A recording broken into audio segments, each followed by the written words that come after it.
Happy Earth Day, everybody. And in regard to Earth Day, you may have seen that Earth Day hashtag has trended #1 on Twitter.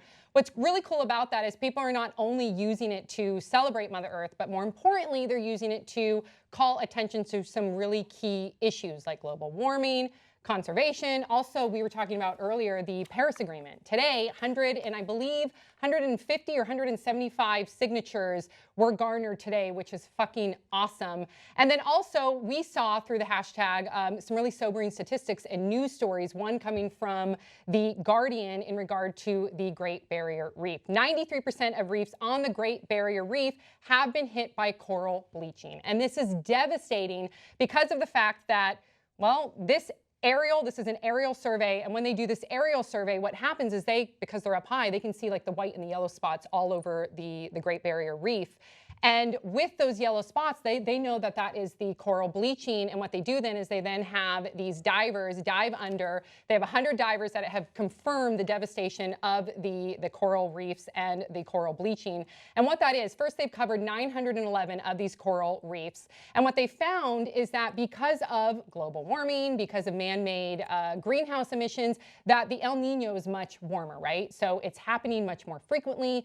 The El Nino is staying at longer durations, and because the average temperature is much hotter, it is really killing the reefs. Now, according to Professor Terry Hughes from James Cook University and head of the National Coral Bleaching Task Force, he had this to say, quote, "We've never seen anything like this scale of bleaching before in the northern Great Barrier Reef. It's like 10 cyclones have come ashore all at once. It's pretty devastating." He also went on to say that of the 911 coral reefs that they've been able to cover, only 68 of them have been left untouched by the coral bleaching. He also went on to say that if the reefs are bleached for extended periods of time, they will die.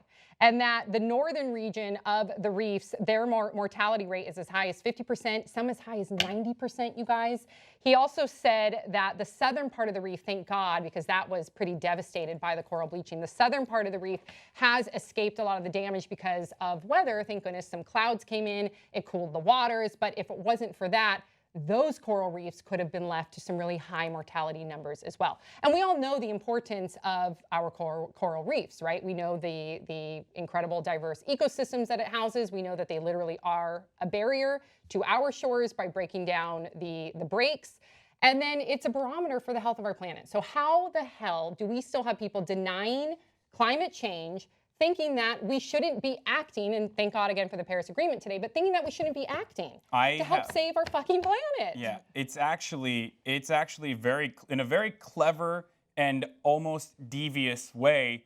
Since 1946, it just recently came out around October last year that ExxonMobil knew about the CO2 impact on climate change since as early as 1970s. Now, recently, with more documentation coming out, we learned that they knew about this since 1945. They created a committee called the Smoke and Fumes Committee with the entire gas and oil industry. Got together, they created a committee to basically create misinformation and actively lobby the government at every single point that they can get in order to combat the carbon-reducing gas emissions, any sort of legislation that's enacted on that. Wow. And they still, now they're obviously open about it, and they say, we've never denied it. They say it's preposterous to think that we had knowledge prior to the actual scientists, but they did.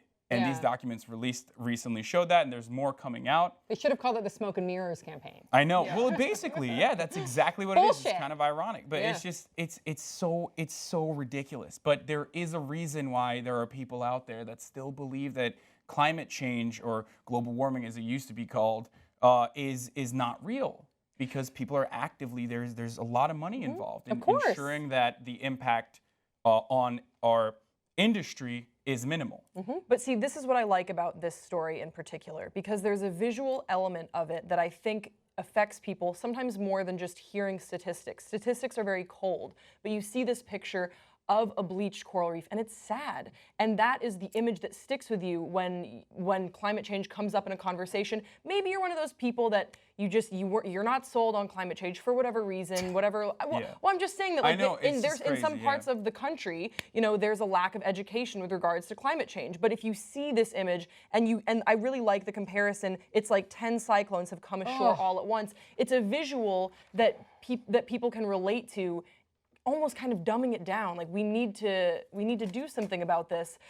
My only regret is that I always dislike when stories like this come about around Earth Day, because we should be talking about this all the time. I agree with you, but unfortunately, some people, they're going to click on that hashtag, as I brought it up earlier, Earth Day or Happy Earth Day, to, I don't know, look on it because it's trending #1 on Twitter, which it did today, and that's how they learn. Yeah. So thank God for the power of Twitter and these hashtags. Otherwise, people may not know the dire straits that we're in, not only with our planet, but the coral reefs, which go hand in hand. And so I'm glad, and more importantly, this is a great indicator to kind of highlight how we need to really be aware and educated on these issues with voting. And we know with Bernie Sanders, we know that he has not taken money with fossil fuel companies. We know that if you want to make a change, of course, there's things that you can do with, you know, whether it's being more green or water conservation or trying to adopt a more vegetarian, vegan lifestyle. There's things you can do in your home, but then also how you vote is pretty damn important.